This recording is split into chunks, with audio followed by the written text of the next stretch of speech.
Thank you, everyone, for joining us here today at the National Museum of the Mighty 8th Air Force. I am Heather, the Director of Education here at the museum, and I am very happy and proud to have author Becky Aikman here with us. She wrote the book Spitfires, a wonderful narrative history on a topic I knew basically nothing about a group of American women who traveled over to England and flew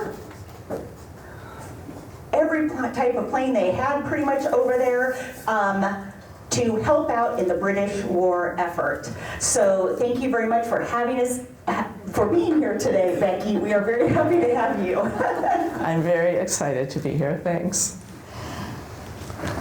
So my first question is, what inspired you to write this story? How did you discover this very unknown story of the Atta Girls? The crazy thing about this story is that even experts like yourself don't seem to know about it. Even though these pilots were very famous at the time for being these noble women who went to England to help in the war effort. But after the war, they were completely forgotten. I was talking to my mother, who was 92, and told her that I was trying to think of a book to write about people who did something extraordinary, but the public doesn't necessarily know about it. And she immediately said, write about the American women who flew in England during the war. I said, there were American women who flew in England during the war? I looked up to try to find out information about it, and I really couldn't find anything. I went back to her and said, are you sure you're not confused? Are you thinking about the Wasp that flew in America? This did not go over well. She said, no, I remember so distinctly. I saw it in a newsreel or a magazine or something. I thought these women were so noble and glamorous. I wished I could do what they did. My mother had been very young at the time, and she had kept this impression of them throughout her life. So I found out that there was a museum in England, a little tiny museum in the town of Maidenhead, run by an elderly man. That was the museum for the Air Transport Auxiliary, and that was the unit that these women flew for. So I called him, and he said, yes, there were some American women who flew in this, and he gave me some of the names, and so I was off and running to try to track down their stories. Wow. Very interesting. Yes, your mother, from just that brief newsreel, remembered it all those years. That's fantastic. Now, the title of the book is Spitfires, and of course they flew Spitfires, but as you read the book and you learn more about the stories of these women, they really were the epitome of Spitfires themselves, as you described in the book. How did they fit into British society? Were they given any lessons? And maybe because of them, the 8th ends up getting a little book with a guide to Britain so that they understand the difference in customs. Like, how were they welcomed and accepted by the other British women flyers, the British men flyers, as well as just everywhere they went? Mm-hmm. Well, the reason they went to Britain in the first place was that the United States military would not allow women to pilot aircraft. So these were pilots from all different backgrounds in the United States who wanted to serve in the war. So they learned that they could do it in Great Britain, that Great Britain was desperate enough to accept help from foreigners and even women. So 25 of them signed on to do just that in early 1942. Now, the thing that I love about these characters in a book is that they were such a variety of the American public. They ranged from one who was a debutante who was an heiress to the Western Union fortune, which was the big tech fortune of its time. She flew aircraft because she could afford to learn how to fly. There was a crop duster who, in order to make extra money, did a mock striptease in an air show where she would fly up into the sky and she would circle over the airport, and each pass over the airport she would drop another item of clothing. When she landed, she was, of course, fully clothed, but the audience was very impressed anyway. So it was a real mix of people who were poor and somehow scrounged away to get flying lessons, people who were rich and were members of real society, where flying was a great pastime. So when they got to England, the British women who flew in the Air Transport Auxiliary, which was called the ATA, were generally from the very upper crust, you know, the aristocrats or from wealthy families who could afford to learn to fly to garden parties and ski slopes before the war. They expected that the Americans would be very similar, and they were immediately shocked when the Americans arrived because they were so boisterous. They were not quiet and demure. The first group of them, there were 5 on the first ship that came over, when they got off at the docks in Liverpool, they were met by the highest level women in the ATA, and they sashayed down the gangplank, having had a fair amount to drink to celebrate having gotten through all the submarines and arrived alive. And the crew was kissing them all goodbye. The British women were completely shocked. And this continued in the early days of the American women's service there. They were burning the candle at both ends. They were flying during the day. They would go out to the pubs and the clubs in London at night and lived a very high life.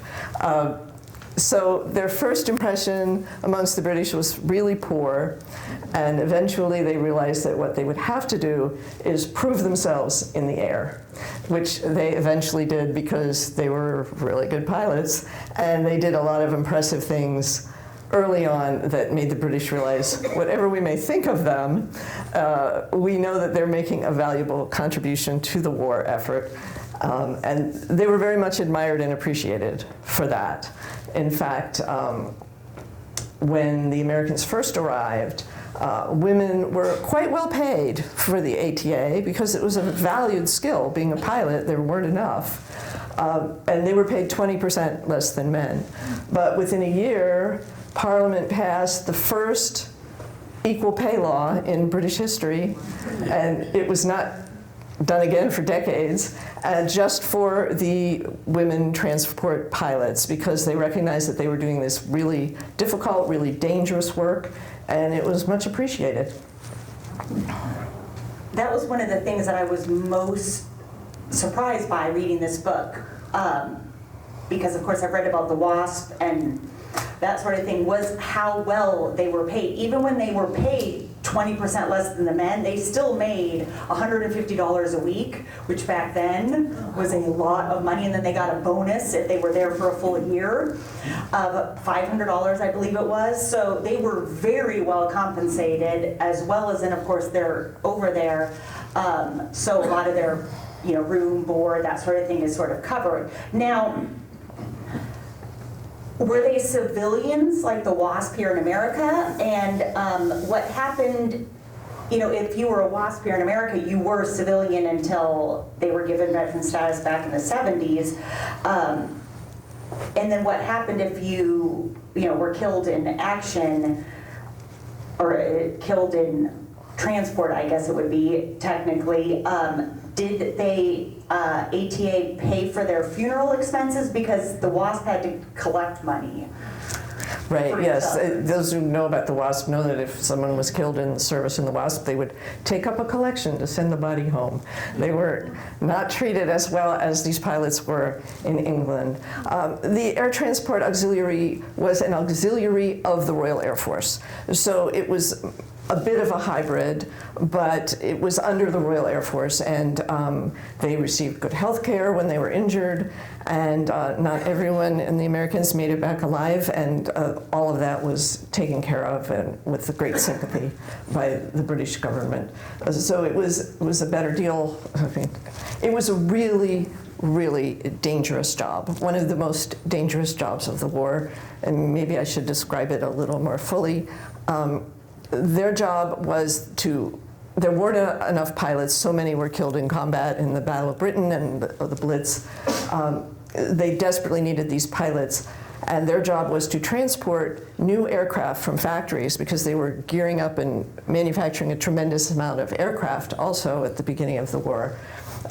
They would transport these relatively untested aircraft from the factories to the frontline air bases. Often these aircraft would fail in the air, engines would fail, and all sorts of things would go wrong, and people would crash. They also would return damaged aircraft from frontline airfields to be repaired, and these often had doors blown off, bullet holes throughout, parts held together with tape. No one would really know what would go wrong until they were high in the sky. And the third factor that made the job really dangerous was that the British weather was highly changeable, and the ATA pilots flew without instruments. So if they suddenly flew into a cloud and lost all visibility, it was very common that they would lose control of the aircraft and crash into a mountain or a church steeple or something. So 1 in 7 pilots who performed this work were killed in the course of the war.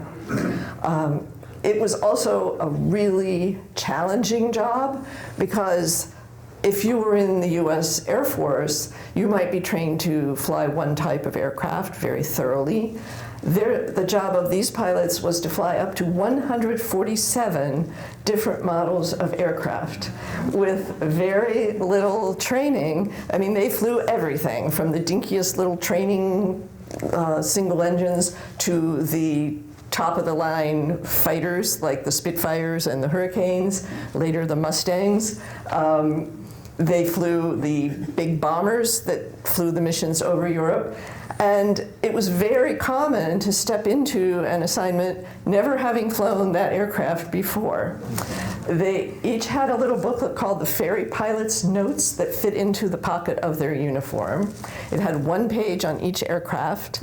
It would describe how do you take off, how do you land, what these different gizmos mean, and they would review it and take off. So that was another thing that made the job really dangerous and challenging, and meant that the people who did it had to be some of the most expert pilots in the world to be able to step in. I mean, if you've ever rented a car and you go in and you say, oh, how does this work? This was a much more dangerous kind of transportation and more complex, and they had to have this great ability as pilots in order to do it. I think I've strayed from your question. If I have, remind me if I was supposed to go back. Nope, that's perfect. That was perfect. And that actually leads to my next one. They were not guaranteed. These were amazing pilots. They were very good at learning on the fly from a brand new, a brand new plane. And they weren't guaranteed once you were part of the program and you made it in, it did not necessarily mean that you were there permanently. You could be let go for various reasons due to mishap.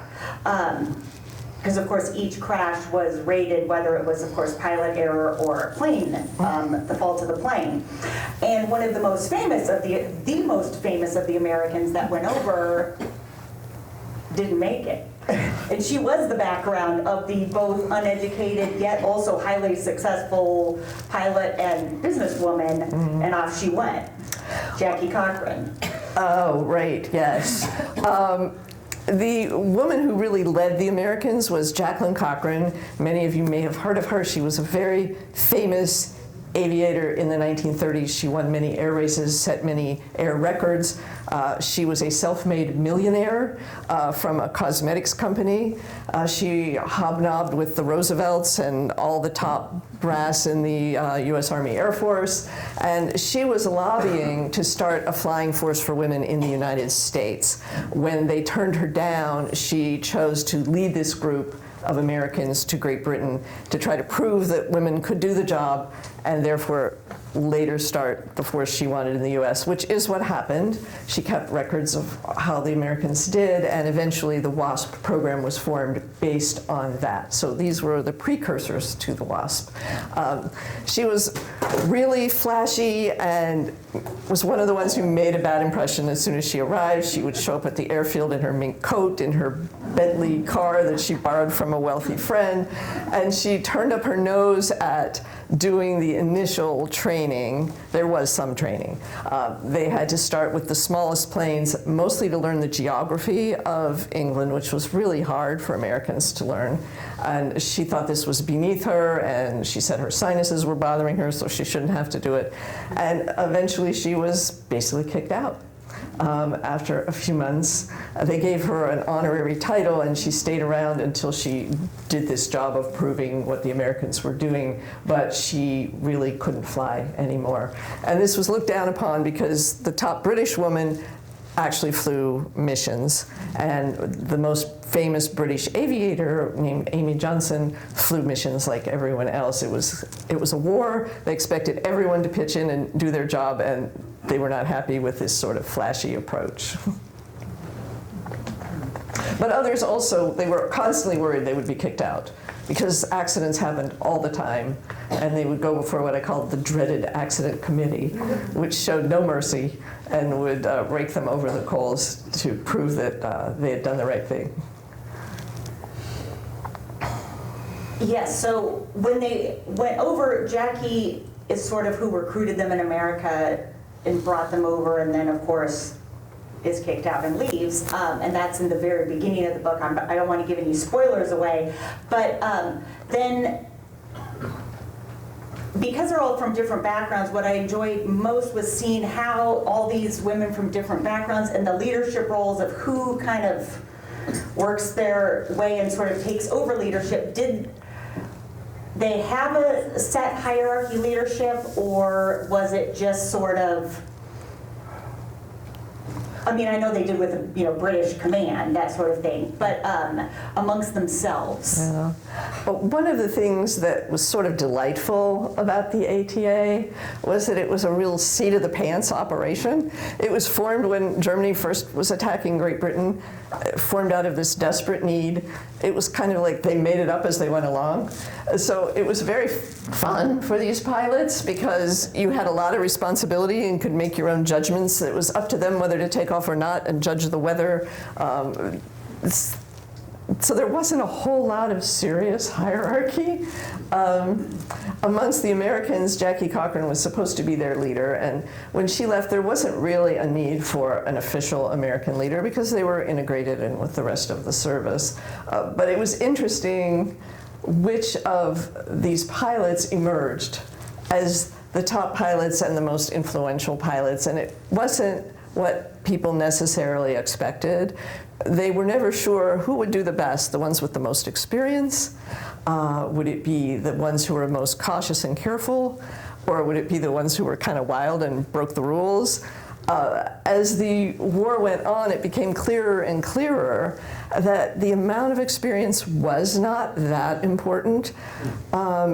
Some of the more experienced ones knew what could go wrong better, and it was sort of nerve-wracking for them. One of the most celebrated of the pilots had a difficult time, I think, for that reason. And some of the ones who were wilder and broke the rules were able to get through when others were afraid to try it. So it was interesting to note that there was one thing that distinguished those who did the best from the others, and that was people who had absolutely steady nerves.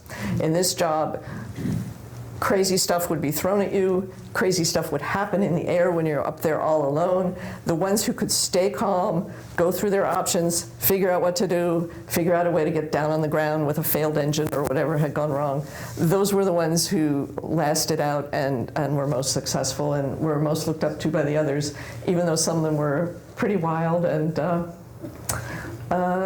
not cautious by standard measures, maybe. They were fun to read about. And then that leads me to this next question. So, of course, they're in England. It's a war. In the beginning, of course, there are the British pilots, male pilots around, and then, of course, America gets involved, and then the 8th Air Force ends up over there in their dashing uniforms, which is why they were rather popular with the British and these 25 American ladies. They have I enjoyed reading some of the different things about their different loves and losses, that sort of thing. But especially with Peter Beasley, who was one of the original 7 members of the 8th Air Force, who heads over with General Ira Aker. He is actually featured throughout pretty much the entire book, and has knows several of the women, and not necessarily in how you're thinking, but in some cases in how you're thinking. Too. Yes, well, he did have a lengthy affair with, I consider maybe the wildest of the Americans, Winnibelle Pierce, and they did have a lengthy affair. And he was also friends with the other Americans, and he was very much in the know on what was going on in the war, and was a real fixer who could get things done for them. So he was popular with the women pilots. I'll talk about Winnibelle Pierce for just a second. She had a fair amount of experience, and she loved the thrill of flying. So she frequently broke the rules. They were not allowed to fly with instruments, but in order to fly in bad weather, she learned how to fly and did fly with instruments on her own without telling anyone. But she was the most looked down upon by the British at first because she was drinking heavily and having lots of romances. But one of the very early experiences she had was the first, well, it wasn't the first time, it was the third time she flew a Hurricane fighter. These were very powerful, fast fighters, much admired by the British public for helping to win the Battle of Britain. And all the Americans were very eager to fly these aircraft along with the even more popular Spitfires. I believe it was only the third time Winnie flew a Hurricane. She took off from the air base near where it had been manufactured, and almost immediately the engine failed. It was a brand new Hurricane, and the engine was not working. Now, this was right after takeoff, and if there are any pilots here, you know that it's one of the most dangerous things that can happen, engine failure on takeoff. If you're high in the sky and lose your engine, which frequently also happened to the women, you had time to assess where you were, to try to find a flat field somewhere where you could land and try to glide to safety. But when he was in this situation, she wasn't very high in the sky, she wasn't going very fast yet, she would lose her lift very shortly and crash. The protocol in the ATA when this happened was to just go straight ahead and crash. Whatever was straight ahead, they felt that was the best chance of survival. The other crazy approach is what's called the impossible turn. It's called that for a reason. It would be to try to turn around and head back to the airport. This would be really hard. You wouldn't have enough speed to do it. You wouldn't be able to calibrate all the changes in wind and everything as you made the direction. You were very likely to tip too far onto your side and go down and crash. Winnie, being Winnie, immediately decided she was going to do the impossible turn. And she teetered around, and the whole airbase was watching, thinking, is she out of her mind? But somehow she did get around, and she did succeed in doing this landing. From that moment on, people still rolled their eyes at her behavior, but they had to respect that she was a very, very talented pilot in order to pull this off, or very lucky. But she did go through many other similar experiences and never once lost a plane. So that was really rare in this service. Most of them did lose aircraft, whether it was their fault or not. So she did play a part in winning the respect for the skill of the Americans. She was a lot of fun to read about. She also has a motorcycle. Yes, she did crash the motorcycle. She's basically like Steve McQueen in The Great Escape. You know, she's that person. Yeah, she was. These women are a lot of fun. If you haven't read the book, I highly recommend. I've read it, the entire thing. It's also excellent on audiobook as well. The reader is wonderful. I did a combination of the two, and I highly recommend, because these women have a lot of personality. Even the calmer women, step into roles of leadership amongst themselves. Even they are larger than life. These women deserve all the recognition they have not received yet, even though at the time they were very well received and famous. And then kind of like the WASP, and then they just sort of go into there's oblivion, and they're not really recognized much anymore. And of course, I don't want to give away what happens to all of them, because you need to read the book for that. But some return home and fly with the WASP, some stay, some, were you surprised at how the ones that returned home to be with the WASP versus staying, how did you find all of their stories? One of the threads throughout the story is what would happen after the war. They all desperately wanted to be professional pilots when the war ended, and they knew that would be tough to pull off. So they were always pushing to fly more aircraft, bigger aircraft, the kind of aircraft that could get them hired after the war in the US military if it would change its rules, or in US commercial airlines. So there was a lot of competition amongst them to do this kind of really advanced work. Throughout, they were following the progress of the WASP and seeing that the American public was not very accepting of those women pilots, and in fact, the WASP ended in 1944 when the war was still on, due to public opposition to the idea of women flying aircraft. So the women in England knew that they would be up against it when that moment came. In fact, after the war, I won't do too many spoilers, but the military still would not hire them, and airlines would not hire them. So they were, as you can probably already tell, extremely resourceful and bold women. So some of them did find ways to continue to do work that they loved. I won't say who for spoiler purposes, but one of them started a company that delivered dodgy aircraft around the world privately. One of them became the first woman vice president of a US airline. One of them joined the Air Force and rose to a high position, although not flying. And one of them became only the second woman with a commercial helicopters license in the United States, and she formed a helicopter charter company, the first one in Alaska, and wound up with a large fleet of helicopters. So it was really tough for them to make it, and they had to do unusual stuff, just the way in the war. They had to go do this unusual thing to do what they wanted, but they were bold enough and brassy enough to succeed in some cases. But I won't say who did what. One even begins to try to rent cars at an airport, and it fails. But look at now. We've all rented a car somewhere.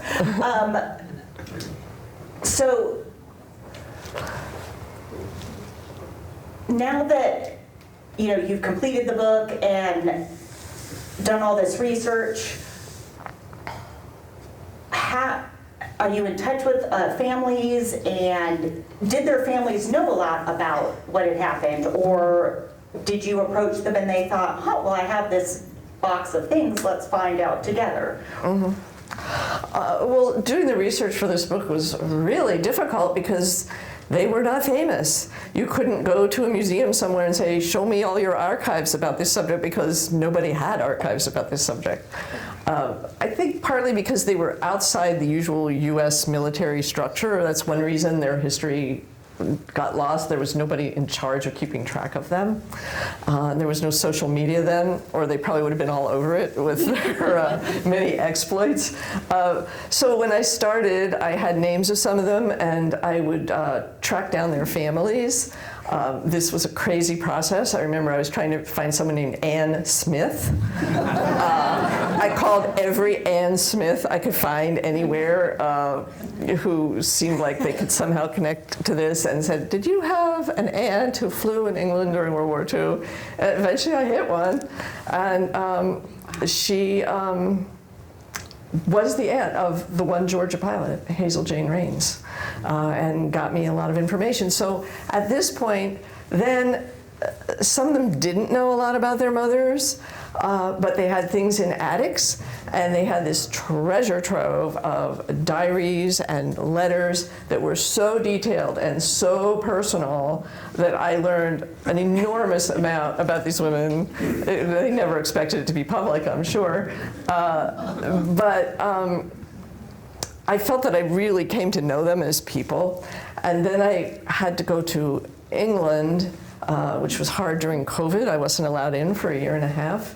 And I could find their personnel records at the RAF Museum, and that allowed me to have a timeline of what they were doing when, which aircraft they were flying at which time, what accidents they were in, and some of the accident reports, which were very cryptic. And there were a few things in museums that I was able to find, but it was a lot of work piecing it together. For example, the accident reports would say things like, gas pump failure, pilot deceased. So I'm like, okay, I'm starting from there. And what I had to do was put together this sort of kitchen cabinet of vintage aviation experts who became my advisors. So I would explain what I might know about one of the accidents, and they would help me piece together what would have happened if you were in a Spitfire that lost its engine in a cloud. What would you be thinking? What would you do? What would lead to the outcome that we knew had happened? So the crash scenes, it would take a couple months to just do one of the crash scenes, but they were so important. I couldn't just say, oh, and then this pilot got a concussion in a crash and move on. I wanted people to read the story from the point of view of the pilots and understand what they were going through. So that was a big part of the research, understanding the aircraft, which you couldn't do with just an expert on aviation now. It had to be someone who knew about aircraft then, and I spoke to some who were sort of stunt pilots who perform in vintage aircraft in air shows now, so that they could tell me about it. So all in all, it was a lot of work. And you asked if the families knew much about their mothers and aunts. Some of them knew a lot. Dorothy Fury, one of the greater characters, who we haven't got to, but she was fascinating in another way. Her son had heard a lot of her stories, and she didn't leave diaries and letters, but I was able to tell a very complete story about her. Plus, she was in the diaries of all the other women because she was such a character that they were all very aware of. Others, there were 25 of them. I only wanted to emphasize maybe 5 to 9. There may be 5 really major characters and another 4 minors. Some that I couldn't find much about wound up not being major characters, but I had enough of those as it was to keep from confusing people. But now, they're all very excited because none of them knew the full story until now. They knew what little their mother had told them or what they had read in some letters, but because I pieced together everything, they knew it in the context of the war. They didn't know what other people said about their mothers in diaries, so I was putting it all together, and they're all very excited now, and they come to events like this often, and sometimes I don't even know they're coming. So they long felt that their mothers deserved recognition, and they're thrilled that it's finally happening. It was a wonderful story to tell, and Dorothy in her red dress definitely steals the show in many of the spots that she's in. So I can tell a little about her because I feel like I just tease people too much. She was from a very poor background in New Orleans and had an 8th grade education, but she was very beautiful, and she had kind of a snooty attitude. She went over to England with one red dress that she recycled for every occasion, and the British assumed she was some sort of American aristocrat because of her snootiness, and I guess her being beautiful, and she was invited everywhere and launched herself up the social ladder of England, arriving at the very top, ultimately. Yes, her and Winnie both were characters. They were and then big there are characters. others that are characters for other very different reasons because they're basically the exact opposite. Yeah, some of them were just really, really serious about flying, and they rested up at night so that they could fly better the next day. And those were some who did do well after the war because they took it all really seriously. Yes, so, yes, I'm just thinking of different scenes in the book. So it was a wonderful, very important story to tell. And now I would just like to say thank you for being here and for coming here, since we've been working on having you here for the last several months. So thank you very much for being here and for everybody for joining us. And now, does anybody in the audience have any questions? We're going to get to some of them, if not all of them, but don't worry, Becky will be around after as well if we, run out of time, just so you know. Really quickly, you said that the women were not allowed to fly on instruments. Why was that? And did the planes actually have instruments in them? A lot of the new, everybody heard that, right? Yeah. A lot of the new aircraft did not have instruments installed yet. They would fly them to maintenance units where armaments and instruments would be installed. So that was one reason. The other reason, and this was very controversial, was that the ATA did not want pilots taking off in bad weather. So they thought if they were not trained in instruments or permitted to use them, they would be less likely to do that. This was very little help when you would suddenly run into bad weather. So it was controversial, and I think there was a war on, the choice was made, some people would die as a result of it, and that was sort of acceptable in a war. Now, most of my characters who stayed through to the end of the war, by that time they were cheating and using instruments because they did not want to die, and they had friends in the RAF or in the 8th Air Force who would teach them how, and they would just do it.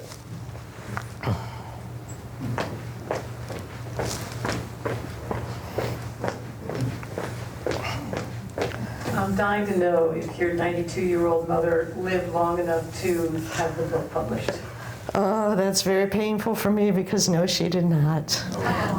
She was so excited throughout, and I knew her days were numbered. So I would read some of the diaries out loud to her, which she loved. She loved the Winnie Pierce diaries because they are hilarious. And I read the earliest chapters to her. But she never saw the finished book, which is just crushing because my mother loved World War II history. She loved stories of brave women. This book was her book all over it. So it's hard for me to know that she did not see it to completion, but she deserves a lot of the credit for it.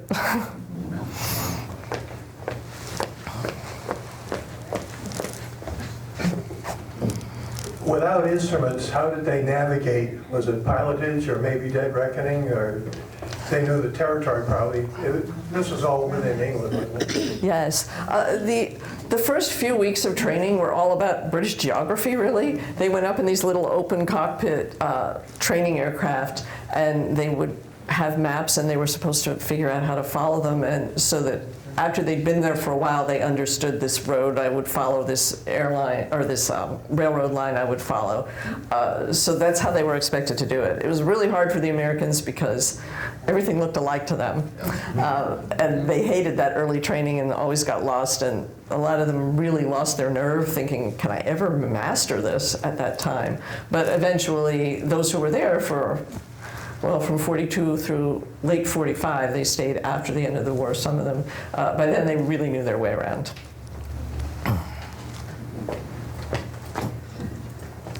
You said that they stopped using the Spitfires before the end of the war, correct?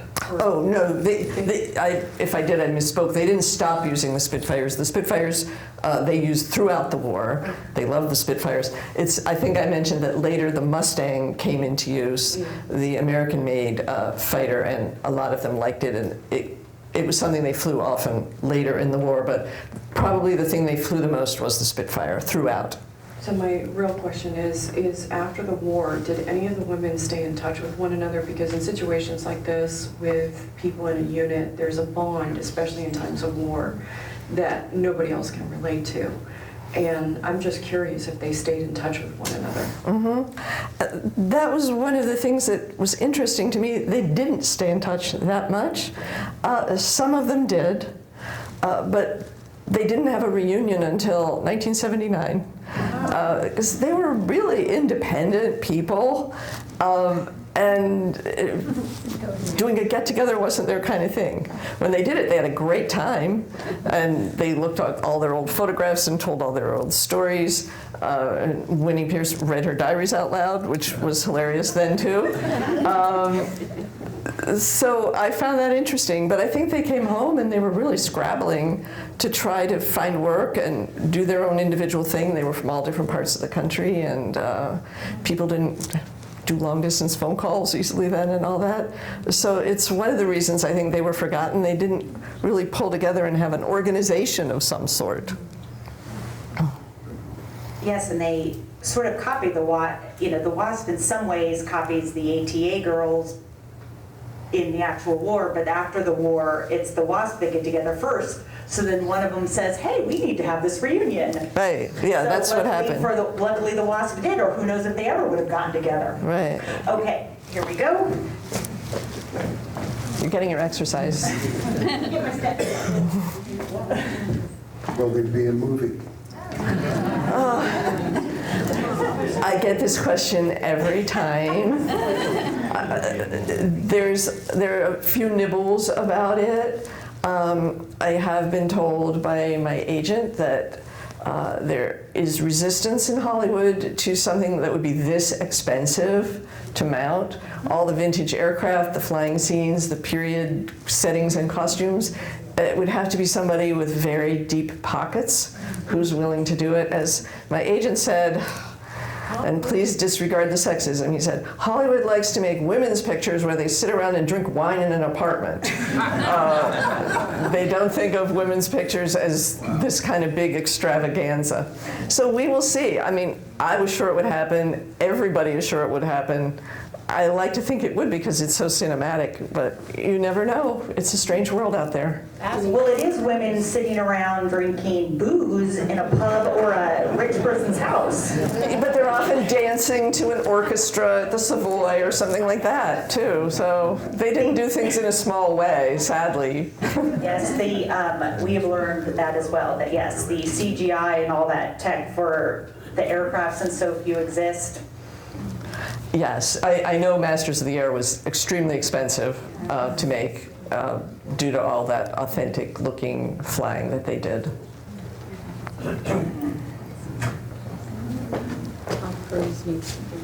So you've mentioned the ATA a lot and these 25 women. Could you tell us a little bit of information about just the whole organization? Like how big were they as part of it? You know, what percentage was women versus men, anything like that? Yes, there were about 1,200 people total in the ATA, men and women. I believe it's 165 were women or 180 were women. I might have it mixed up. And the Americans were 25. Originally, I thought, should I do a book about the entire ATA? And I thought that's kind of unwieldy. And the Americans provide this nice slice of the story where you have people from the outside, fish out of water, Americans arriving and witnessing the British culture and the war. And I thought it was a really interesting take on it to settle on the American women, besides which they were unknown in America and deserved to be, so that's why I narrowed it down. The overall ATA, though, is a fascinating story, and it was a lot of people, like men who'd lost arms or legs in the war who couldn't fly anymore for the RAF, they would fly for it, and people from countries around the world, they called themselves the Foreign Legion of the Air. So it was a really interesting mix of people from around the world, men and women. They had various nicknames. Air Transport Auxiliary sounds sort of mundane, but when it started, the men called themselves the Ancient and Tattered Airmen. The women would call themselves the Always Terrified Airwomen. So, and they were also called the Atta Girls a lot. So they had their own names that I thought were more appropriate. This is Larry. He's been to basically every single author talk we've had. Uh-oh. I have two questions. One is, are any of the family members of the ladies here today? No, no one's here now. Hazel Raines, who was the Georgia pilot, her family lives elsewhere now. So I'm not aware of anybody being here, and no one has raised a hand, so I don't think so. And my second question is Miss Miller still living? She is.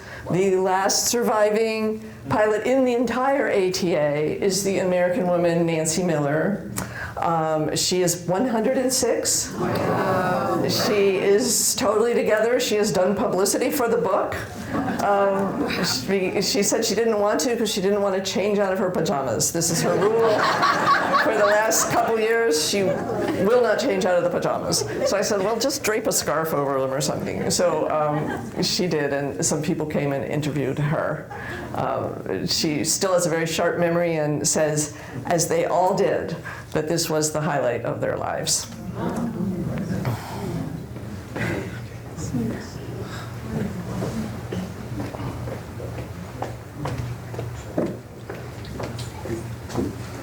So I just want to say thank you for writing this book, but I also do have a question. So how long did it take from when your mother sort of gave you the idea to when the book was actually published, since you said it took a while to try to do some of the research? Right. It took me 5 years, and a lot of that was the research time and the travel. And during COVID, the couple places that had archives were closed, and they would send me a certain number of pages digitally, but not the whole thing. And one of my major characters is named Anne Wood, who has fantastic diaries, but very long. And at one point, they gave me the latest amount I was allowed to have, and at the end of it, the gentleman she was dating in the 8th Air Force, his aircraft was lost on a mission to Kiel, Germany, and she was trying to find out what had happened to him, and then the diaries ended. And I couldn't get the next batch for 6 months. So I did not know his fate for all that time. It was driving me crazy. Did you find out? You had mentioned no instruments. Did that include radios? Right, they did not use radios. It was a really dangerous job. I mean, pilots can't believe they did it. Hi, so nice to meet you. Do you have a favorite story that sticks out to you that you always remember? Oh gosh, okay, well, I'll just pick one at random because I start the book with it. And it is about the Georgia pilot, Hazel Jane Raines. She was the first woman to become a commercial licensed pilot in the state of Georgia, and she appeared performing stunts in something called the Georgia Air Race and Show. She would take her little aircraft high in the sky and do loops, and then she would do a spin that would take her close to the ground with the audience screaming in terror until she would save at the last minute. I do open the book with an anecdote about her. She was flying a brand new Spitfire from the factory, and she saw a cloud up ahead and thought, it doesn't look too bad, but I'll keep going and see how it is. As she got closer to the cloud, she realized this looks like trouble, and she started to turn. And at that moment, her engine failed. Oh. So out of the many things that could go wrong, two of the worst went wrong at the same time. Engine failure, and by now she had pierced the cloud and was in the whiteout. On her side, very likely to lose the lift of the aircraft because you can't judge up from down. And so eventually it did flip over and begin to spin toward the ground. There was nothing she could do in the whiteout. She couldn't see where anything was to know what to do. She waited until she broke out of the cloud underneath, and from the air show, she knew how to get out of a terrifying spin. So she did everything she had to do. She remained really calm,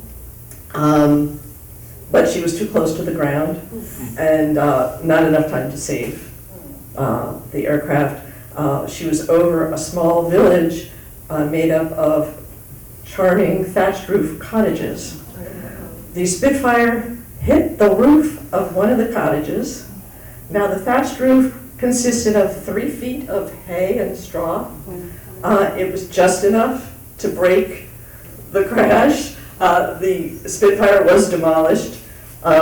People in the town gathered to, as they said, dig the dead man out. They flipped open the canopy and up popped Hazel Rains.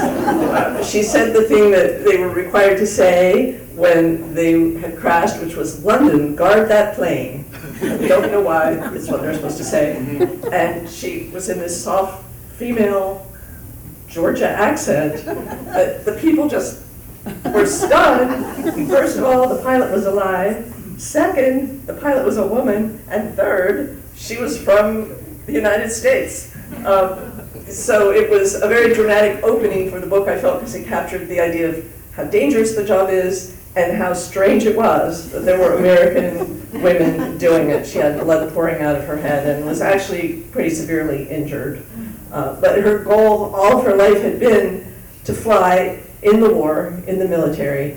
And she, like a lot of them, she had a lot of news coverage before the war from her stunts in the air shows. And one headline was, "Georgia woman wants to be U.S. bomber pilot despite male snickers." But she did eventually become a bomber pilot, so she had the last laugh.